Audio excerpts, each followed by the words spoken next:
Joshua Hinsman here. Hinsman?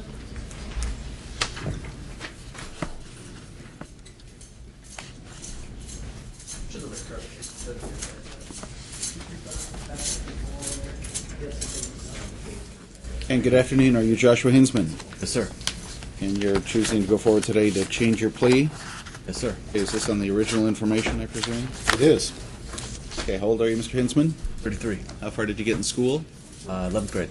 Do you read and write English? Yes, sir. Were you able to read and go over and understand the guilty plea statement with your lawyer's help? Yes, sir. Do you need any additional time with him or need to ask him any further questions before we go forward? No, sir. Okay, you have the following rights: the right to a speedy and public jury trial, the right to remain silent, the right to hear and confront the witnesses against you, the right to call your own witnesses even if that's at public expense, the right to the presumption of innocence, and the right to appeal if you were found guilty at trial. Did you understand all those rights? Yes, sir. You understand those are what you're giving up in order to plead guilty today? Yes, sir. Okay, if you were on probation, parole, or supervision for a different crime, your guilty plea in this case could affect those cases.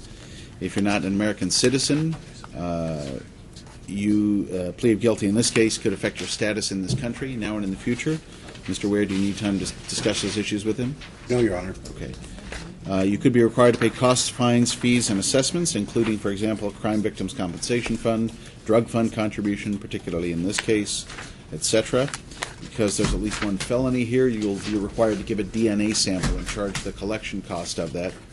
You'll be giving up your voting rights unless and until those are restored, and your rights to use, own, or possess any firearms unless and until those rights are restored. To the extent that you're incarcerated, you will not be eligible for any public assistance during that time. You understand all that, sir? Yes, sir. The specific charge here, possession of controlled substance methamphetamine. It's a Class C felony under Washington law.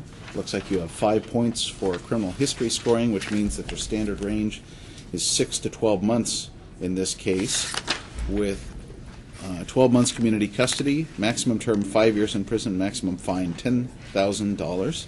Do you understand that's what you're potentially facing by pleading guilty? Yes, sir. And even though there may be a sentencing recommendation that's been bargained for, that's not a guarantee of what your sentence will be. The court gets the last word as to what the sentence is. You understand? Sure. Other than that recommendation, has anybody promised you anything or threatened you in any way to get you to plead guilty? No, sir. How do you plead then? Guilty. And you were asked to give a factual statement of what makes you guilty. You say that in Clark County, Washington, on September 10, 2015, you admit knowingly and unlawfully possessing the controlled substance methamphetamine. Is that your statement, sir? Yes, sir. Is it true and accurate? Yes, sir. In that case, we will find you guilty on that charge. State's recommendation? It's 180 days, 6 to 12-month range, so the minimum 12 months community custody. He has 20 days credit for time served, and he would have 160 left to serve, and we were asking for the HIV order. That is all. Mr. Weir. Thank you, Your Honor. Your Honor, the deputy prosecutor who calculated this had indicated that the point total was 4. I determined that it was 5 because he was on supervision at the time that it occurred. It doesn't change the range. He received already 25 days as a DOC sanction. I spoke with Mr. Pruitt, and he indicated that he had no problem with the defense being free to argue for it being run concurrent, and I would ask the court to consider doing just that, running it concurrent. I should disclose that his violation under the DOC was for not reporting, as well as the new charge.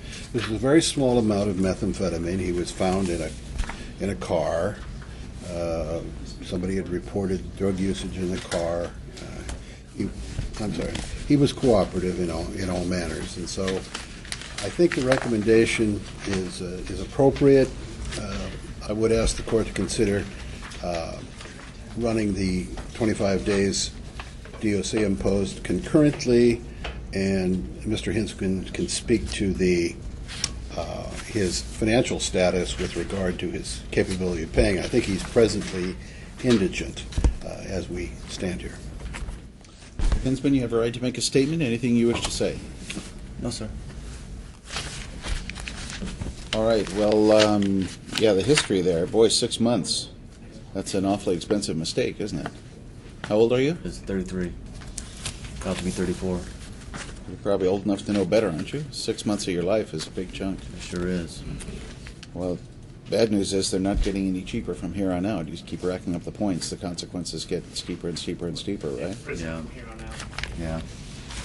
Boy, well, I know what a thinking man would decide under those circumstances, but I know that the meth can make you not a thinking person. Is that fair to say? Yes, sir. All right, I'm going to follow the recommendation, 6 months credit for the time served. In terms of the DOC sanction, given that in this court's eyes the sentence, even though it's standard range, is nevertheless somewhat premium, I think it's well taken and well advised to run the DOC sanction concurrent. So we'll need some reference to that. Some reference to that in the memorandum by case number or something. Thank you, sir. Well, there wouldn't be a case number on the DOC necessarily. Just Some sort of reference that we can incorporate into the memorandum. It wasn't given to me. It needs to be written in here. Yeah, I don't have the cause number, so someone else is going to have to provide that. I don't have any information on the PV, Your Honor. Not with me here today. Would it be the cause number that you were previously convicted under? I'll defer to the court on that. I just don't have the information. And the reason for the request for counseling and testing? You just write. Oh, I don't have it. let's see. The most recent Search case is an incident to arrest 07 discovered the use of case. syringes in the defendant's cargo shorts.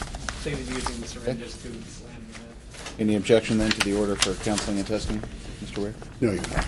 Then the syringes are involved. That seems sufficiently connected. I believe that the case that was had him on DOC is probably the case that's numbered 14-1-01639-5. Let's see if we can get confirmation on that, and if so, we'll put that in the memorandum. So, Mr. Hinsman, how do you support yourself? Do you work? Do you have a job? What do you do? I did, but I don't now. Any physical or mental reason why you wouldn't be able to be gainfully employed? No. Okay. I'm going to find that you don't have money to pay the costs right now, I imagine, though. No. Yeah, I'm going to find that you're presently indigent but may have future ability to pay. So I'll check that box under 2.5.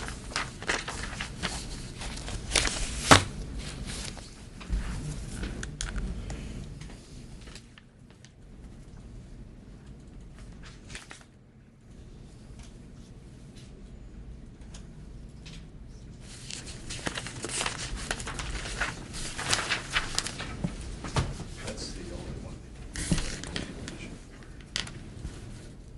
But the whole thing is done upstairs. It doesn't say anything Well, about. the charge itself carries 12 months probation, so, but there wasn't a new charge related to it, so it would be done upstairs, but it's related to that case. Who's gonna write it? Just write concurrent DOC.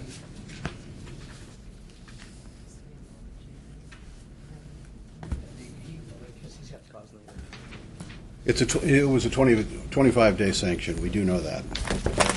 I'm just not allowed to write on these, so somebody. No, Mr. Weir can fill that in. The date today? Today's the last day of And you're September. already on Taylor? Let's Or, step I'm sorry, over here. Beth Key.